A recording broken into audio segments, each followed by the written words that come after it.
I think we're starting to realize that we're done with the days of super intense hustle culture. It just does not align with a nourishing, growing individual and society.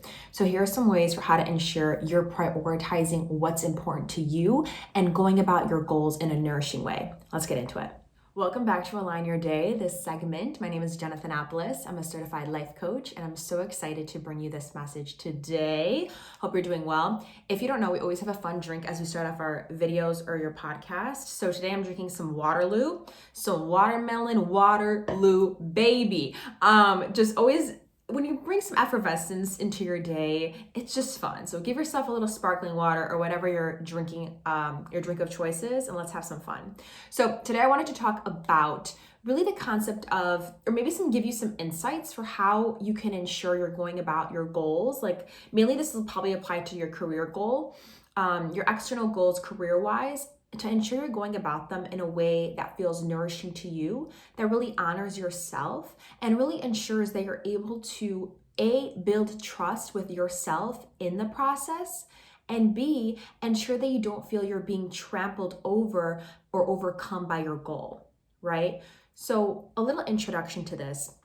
Something that is so near and dear to me that I feel like I learned graduating college and going into my full-time job is how easy it is to become, as we're growing up, so how easy it is to be sucked into the vision of just get a good stable job and you'll be good to go type of thing, right? Like that's kind of the vision that we're sold by society. Get into this good university, get a stable job, and you're good to go. You're set, get that good picket fence and you'll get married and it'll all be great. And I think things are really starting to shift, especially since post-pandemic. People are really starting to honor their own interests more. They're starting to really ask deeper questions of, is this what I want to do with my life? What actually fulfills me? Is this wasting my life away? Is this nourishing to me? And people are starting to step into roles, into positions, into just stances on life that are more empowering to them. And I think that's so beautiful. But for a while, and I felt guilty to this too, is like I worked my ass off, right? Worked my ass off in high school, studied hard in college, still slowly like midway through college, I started like having more balance. But, I was really hustling all my life, right? Highest classes, ensuring I was achieving. Right after I graduated college, I started like a tutoring business, and I started selling some journals. Like I was like always go, go, go. And it really brought some hard feelings and like disillusionment when I finally got to the point of having that job that was quote unquote great and should be, notable in the industry I was going in. And I was grateful for it, but it was like, okay, this was not the fulfillment that I thought that this was going to give me. Like I thought this was going to be ultimate. Like I worked my ass off all these years for this moment, for having the job, for going out with my girlfriends and feeling like I was on top of the world. And when I got there, it did not bring me that fulfillment. And I had this expectation hangover after the fact. So what you really want to, what this, insight brought me and what I want to bring to you from this is, as you're going about your next goal, let's say career-wise or whatever that goal may be, ensure that you still remember you are the source, right? You are the source, and not allowing that goal to have the power over you, because then that is most likely going to lead to disillusionment after the fact, and to lead to like disappointment when you're putting this one exterior thing above you, above all else, and thinking that it's going to solve your problems, it's going to bring ultimate fulfillment. It most likely is not, right? You're outsourcing your power, you're outsourcing your sense of validation to this external vision, to this external result. And so as we're kind of introducing to this, I really want you to ask yourself, yes, this goal is important, but how can I ensure that I'm taking it off the pedestal and keeping myself, my sense of fulfillment, my sense of self-worth, my sense of zest for life as priority, right? Because you can have these goals, and if you achieve them and you've lost like connection with just the zest of life and the joy that the little things can bring, and the finding the beauty in the mundane moments, if you kind of like have that one goal so like high in your mind and so like outsource as your sense of fulfillment, you're going to end up being disillusioned, distraught, disconnected, and can lead to depression and so many other things because you weren't nourishing yourself. You weren't nourishing your zest for life, your inner spark along that route, along that journey. And that's something that I had to learn firsthand after graduating, after having stepped into that like ideal vision, and then realizing that it did not bring me that fulfillment that I had at all thought it was going to bring me. And what really would have been more nourishing is to ensure that I was honoring myself, I was following my passions as I was studying, I was ensuring I was nourished, I was listening to my emotions. All of that would have led me to feeling like I was the queen of my life. I had that pedestal, and then that job or whatever, external achievement was secondary to me, to that zest, to that sparkle. But, I didn't think about it that way. And so kind of after the fact, after having graduated, I had to go through this whole like deep transition to kind of like, quote unquote, find myself again, find that spark for life, find that zest, nurture my passions more, and feel like I was really stepping into being the queen of my life versus having other things, grades, jobs, whatever else, define that for me. So that's like number one, right? Is how can you ensure that whatever goal you have, you're placing it on a pedestal that's below you? Just something to consider, right? That is, I think, a way that allows you to pursue your goals from an empowered place. Because if you have this goal like looking over you, think about it like a little, I don't know, like a hunchback, like a dude with a hunchback, and he's just like, he has this huge goal, huge thing that he wants to accomplish over him. That journey is not going to be fulfilling. He's not going to see everything because he's hunched over, right? So I'm giving you this metaphor. He's not going to see everything. He's not going to see the beauty along his route because he's so hunched over, lugging this big ass burden over him. So think about that as like you thinking about that one goal only. That's going to bring a lot of, missed opportunities. You're not going to enjoy the roses along the way as much. It's easy just to kind of like have tunnel vision in that point. Like even think about that man, like that hunchback dude, if he's carrying his huge burden and he's going down this road, it's easy to, after a while, just look at the floor, right? If you're like walking a long time, sometimes it's easy just to look at the ground and keep moving. And he's missing the views along the way. He may be missing some opportunities that can make that route lighter, that can make that route shorter, that can make that route more enjoyable. So think about that for yourself. Is there a goal that you're placing so high that you're not really ensuring you're nourishing yourself through the process? So really, really key, bring that off the pedestal, I think is just something I invite you to consider. And these are all invitations. These are not telling you what to think. These are not telling you what to do. I think we're done with the times of, taking everything and just like implementing it and stuff like that. I think it's really important to honor yourself, to ask yourself, does this resonate with me? Does this not? And then go from there, just to ensure that you're always building that sense of self-trust, which I think is so key for you and so key for women especially. So that's number one, is placing that goal. Like, how can you de-emphasize the importance of it? And number two is, so number two is talking about, what to ensure you're prioritizing as you're going for this external goal. So I like to think about it, and I have like two little, quotes that help you think about this. So one, I am obsessed with Giada De Laurentiis. If you have not watched her, she's just an alluring presence and chef. I've watched her since I was a kid. I used to wake up and watch her as my morning routine before school. It was insane. It was such a good time, but I love her. And she has one of her favorite mantras, or one of her most famous mantras she uses is, I eat a little bit of everything and not a lot of anything. And I love that so much. I even have a picture from Caesar's Palace when I went to go to Caesar's like earlier this month.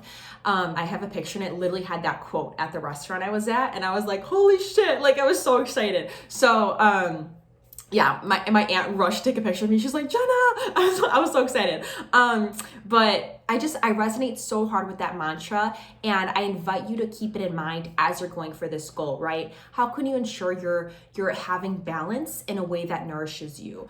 And, because I think that's so easy to just get, like I said, tunnel vision on that one thing. Like Giada says, don't eat too much of one thing, you forget everything else, right? So how can you bring in more balance? And kind of like the key question that I'm gonna offer you here, that's kind of like, I guess, the guiding light for maybe this episode is, what would you regret losing the most if you failed?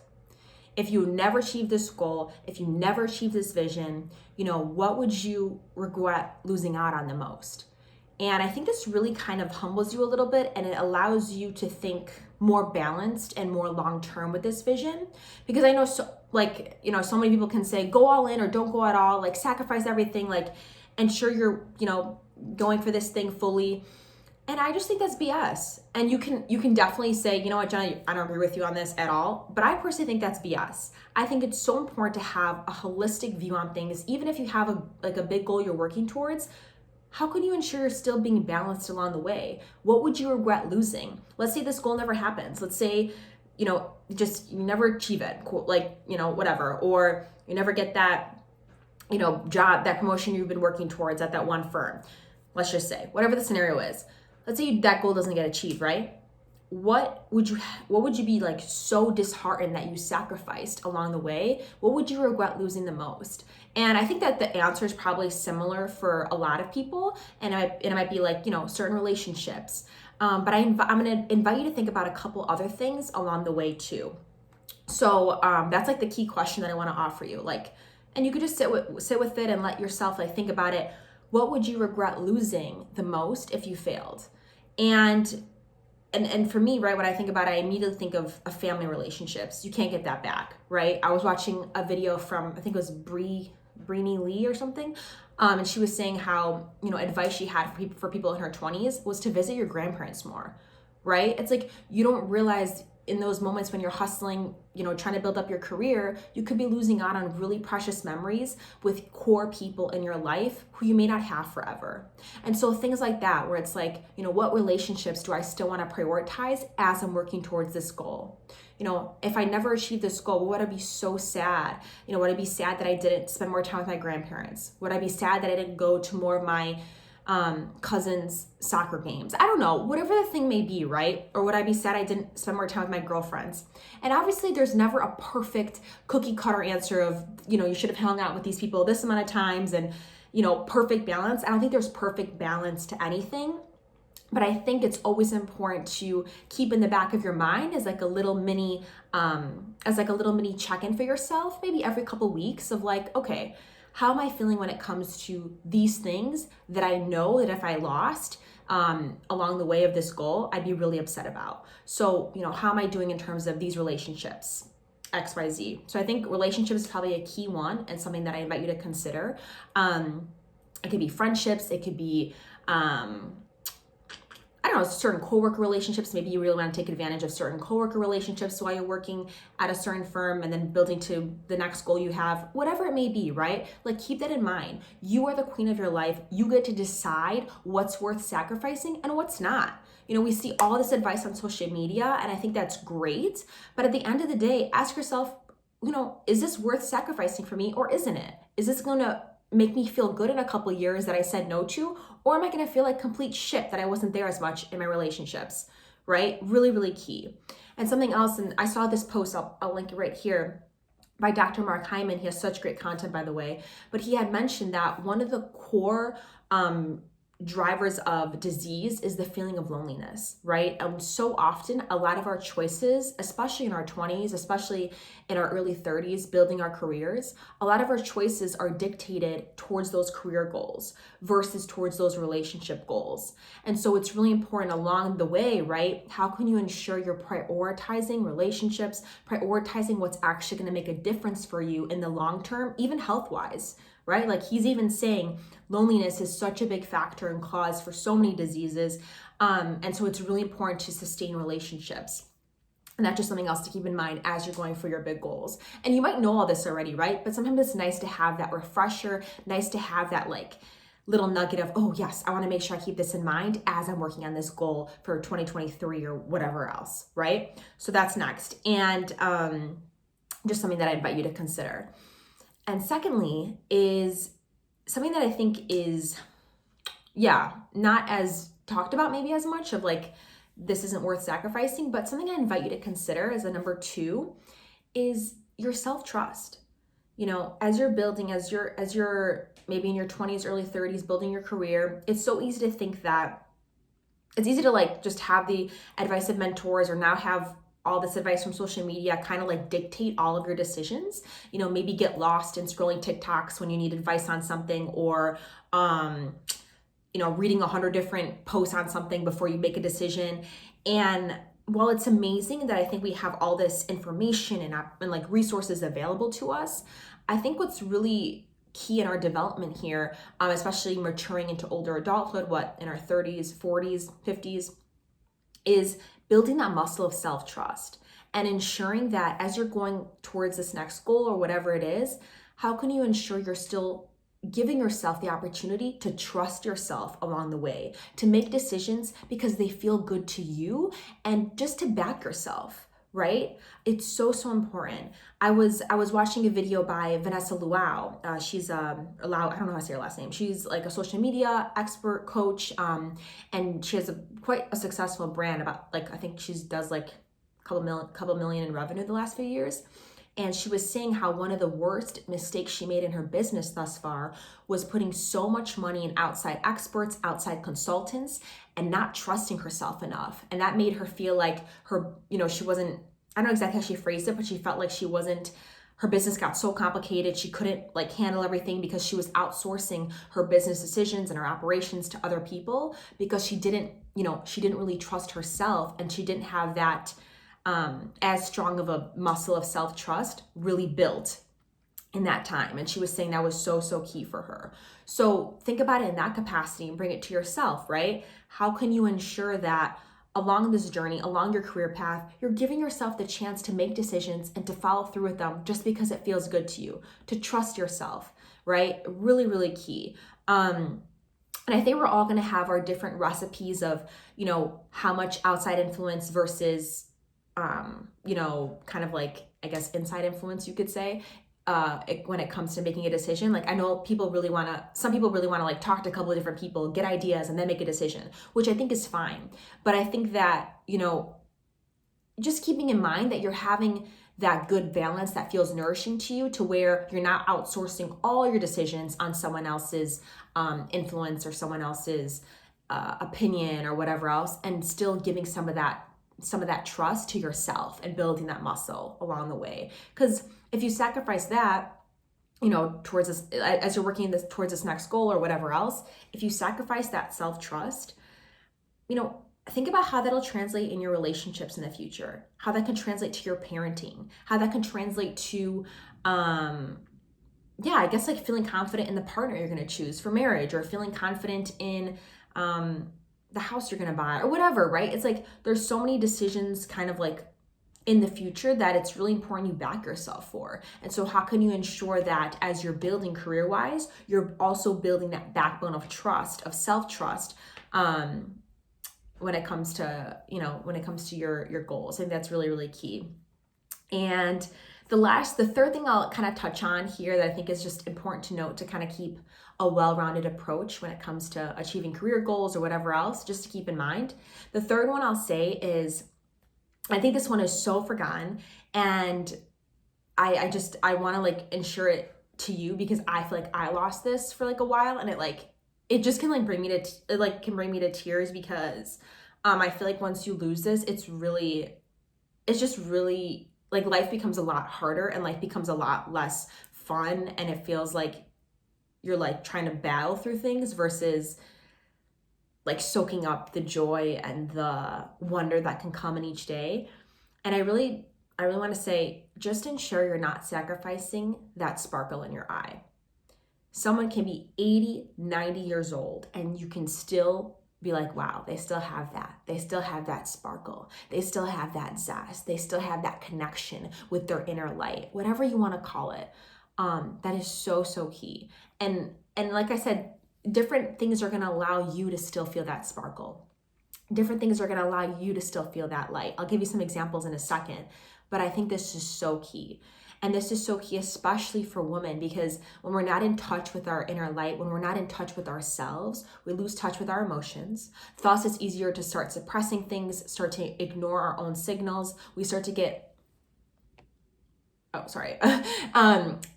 was I going to say? Oh yeah. So it's so easy, it's so important, especially as women, to ensure that we're not losing that sparkle, we're not losing that connection with ourselves, because then we start to numb out our emotions, we start to ignore ourselves and not trust ourselves, we start to people please, we start to wonder why we're resenting people in our relationships, we start to wonder why we can't attract men who are of the caliber that we want. And a lot of things can go awry when we don't ensure that we're really like tuning into our inner light. And I'll give you tangible examples in a second, like I said. But it's just so important. And like, you know what I mean? I'm gonna give you this visual if you're watching the YouTube video, but I love watching Amanda Bynes from when she's playing the role in What a Girl Wants, and when she's like looking up at the guy who's singing. I think she has such a great sparkle in her eye in that moment from that character. And so she just like, I like to watch it now and then just to remind me of like, ooh, how can I ensure I'm keeping that sparkle in my eye? I'm feeling like lit up from the inside out. Because I'm just gonna put the visual here. I mean, you could just tell she's lit up. And when someone is like that, when someone is so connected, so present, or just connected with themselves, it's magnetic. It's amazing. It's alluring. And how can you ensure you're keeping that as you're working towards your goals? And another reason this is so key is because as I was a freshman in college, they put us up with seniors to like pair up with some coffee chats as I got into my business organization. And one of the seniors, I'll never forget this, and I'll try to always keep this in mind, but she was like, Jenna, whatever you do, it's so easy, especially in our business school, to get caught up and get this job at this industry. If you don't get a job at this firm, you're basically nothing.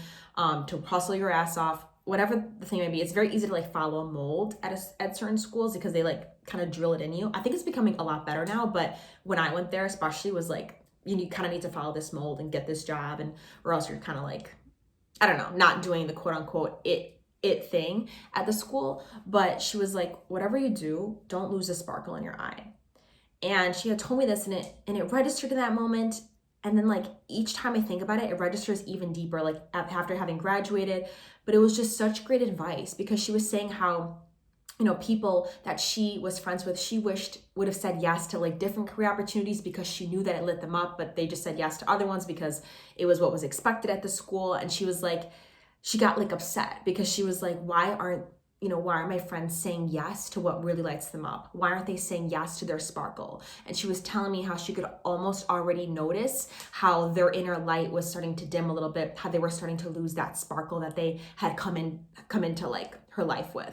And I know that it may sound like kind of dull, but you could always get that spark back, right? So it's like, I think that they're probably doing well now, but she was just pointing out that like, she had seen a few of her colleagues who she really admired, like make steps that were not in alignment with their true, authentic inner light, and that didn't really light them up. And she was upset by that because she wanted to ensure that they said yes to what really sparked their light, to what really felt nourishing to them. And that's hard to do. That's hard to do when you're surrounded by people who are telling you to do one thing, whether if you're in a certain school, whether if you're, you come from a very ethnic environment. It's hard to sometimes do that because you see all these, you're surrounded by this mold, or you're surrounded by these traditional beliefs or these expectations from this culture, from this school, and it's hard to kind of create a mold of your own, right? That feels good to you. It's scary. And so, this is just another reminder for you to continue to do that, even if it feels scary, because you're going to be that light. You're going to be that one who has that sparkle, who's going to be so magnetic to others. I remember I really looked up to this one girl who I met freshman year of college. I had never met anyone who I think I had such like admiration for, in the sense of, I wasn't like friends with her, but I admired her because of how passionate she was. She had so many different passions, and she was still like great at finance, but she was so into like music, and then she could do other things. It was just like, you could just tell she had this like sparkle in her and this like zest. And I'm not saying that ensure you have 10 different passions as you're going towards this next goal, but just keep in mind, how can you keep yourself, your inner light, nourished? And here are some tangible ways for you to start to do this. So one, if you have, I'm sure many of you, right, if you listen to my content, you might have a corporate job, or some of you I know are teachers, or going to grad school. And it's so easy to still be caught up in that like external thing, whether your manager's expectations, the job, the expectations of your client, the expectations from your schoolwork, right? It's still very easy to get plugged into that external source, and to kind of be like having that as your driver. But I think what's really key is having something every day to plug into you, whether that be your morning routine, whether that be throughout the day, little check-ins to ask yourself, how you doing? Whether that be reminders you give to yourself of either way, you're worthy. Either way, you're worthy, right? Like just little things like that to where you're plugging into yourself before you plug into work or plug into your external career stuff, right? How can you come at your work in a way that's nourishing? So how can you, before you start work, how can you ensure that you feel full, you feel nourished? And this is such a nuanced approach to each person, and it kind of depends on what you find nourishing. It kind of depends on what limiting stories you have. It kind of depends on what was brought up in the past, like what was influenced in what influenced your childhood in terms of your sense of approval. So you might have gotten approval from based on certain things, and so it's like you kind of need to start to shift that so you can feel that approval for yourself first. And that's what I work on in my coaching, right? Like that might be some deeper stuff to work on, whether in one-to-one coaching and packages, or just something to look at for yourself. But it's really starting to be like, ooh, how can I ensure that I'm nourishing myself? I'm filling my own cup before approaching work, before approaching this external thing, right? It's like, because it's so easy to right away like plug into work and think about like, how can I do this and this? But instead it's like, how can I ensure that I'm nourishing myself before I go into this external thing, right? So it's really like, it's kind of, think about like an outlet. You're trying to take out the plug from one thing and plug it into you before you approach your work, before you approach your schoolwork or whatever. And this might take a little while to shift depending on what you're working with, depending on what's limiting you, depending on your inner stories, depending on your inner behaviors. That's why I think it's a very one-to-one person type of thing. But you can start this journey for yourself. You could start having maybe every 2 weeks you check in and say, okay, how is my morning routine feeling? Or how is my check-in process feeling? Do I feel like I'm able to go into work feeling a bit more nourished? What's allowed me to do this? Is it a certain playlist I've been listening to? Is it a certain journal practice I've been doing? Is it a certain thing I've been working on with Jenna in my coaching, for coaching with me? Like, it's important to kind of have that check-in process for yourself of like, what's working in terms of making me feel good before I approach my things. So that's like really key. And one other thing that's coming to mind for me, I made a reel about this, like I think a year ago or something, but it's simple shifts like this. Instead of asking yourself, what do I have to do today? Immediately as you wake up, it's like shifting to, how can I honor myself in my work today? It's those little shifts, like how can you honor yourself as you're working? Not how can you work, the most productively, how can you honor yourself as you're working, right? So it's kind of like putting you first and then the work second. You first and then the schoolwork second, or whatever that goal is. You first and then the goal second. So it's just like a gentle shifting process, and it's going to feel scary. And there's going to be moments when you're going to inevitably like fall back into old ways and put that goal above you or whatever else. We're human, it happens. But as much as you can, shifting that focus back to you, shifting that focus back to, okay, what do I need to feel nourished before I approach work today? What do I need to feel like I'm accomplished, like I'm worthy before I, go towards this external thing, right? Because that's so key. And I think that if you build that along the way towards your goal, you're not going to lose that spark. You're going to have deeper self-trust in yourself. You're going to have relationships which are really nourishing. And I think those are really huge keys to where if you achieve that goal or not, it's like that's going to be that's going to drive that ultimate fulfillment for you. And think about it like this. If you approach your goal in that way, when you do achieve your goal, you're going to have people to celebrate it with, people to celebrate you, people who you care about because you spent time nourishing your relationships. You're going to feel so good about yourself because you built that backbone of self-trust, and you're going to be magnetic because you've honored that sparkle in your eye. And that's like a win-win-win, right? And it's like, we can't, and I'm not saying that, you need to do this perfectly. And I know there's going to be things along the way that might hinder you or that might want to knock you down. And that's totally normal, right? But how can you kind of maybe have some things that you're going to use as a guiding light that you want to still prioritize and keep a part of your life, even as you're working towards this career goal, because we live in such a capitalistic society. It's easy just to focus on work, just to focus on career. And it's like, yes, we can do that. Yes, we can achieve. But don't forget these other aspects of life that are so important, that are so key, that are actually going to allow you to feel fulfilled as you're building, as you're working towards your goals in your 20s and your 30s, as you're building your career. So just something to know. And like I said, this may be super simple. You may know all this, but sometimes it's nice to have this refresher. It's nice to have this kind of like, yeah, I don't know, I guess like refresher for you as you're doing this. So without further ado, I hope that this message found you well. I hope that this gave you like a little reminder for things, and I'll talk to you soon. And if you want to take this one step further, be sure to download my 5-day guide. Or if you're like, Jenna, I really know I want to invest in myself, as like saying yes to me and ensuring I'm feeling nourished as I'm going about my goals, we could talk about one-to-one coaching for you. You could just look on my website if you want information, or you could just book a free call. And on the free call, if you want to get some cold brew, I like to call them like cold brew chats now. So like my discovery calls, they could be like cold brew chats. So if you want to just have like a coffee or something, and we could just chat and see if coaching will be a fit for you, that'll be so fun. But yeah, without further ado, I'll talk to you soon. Hope you enjoyed this, and bye.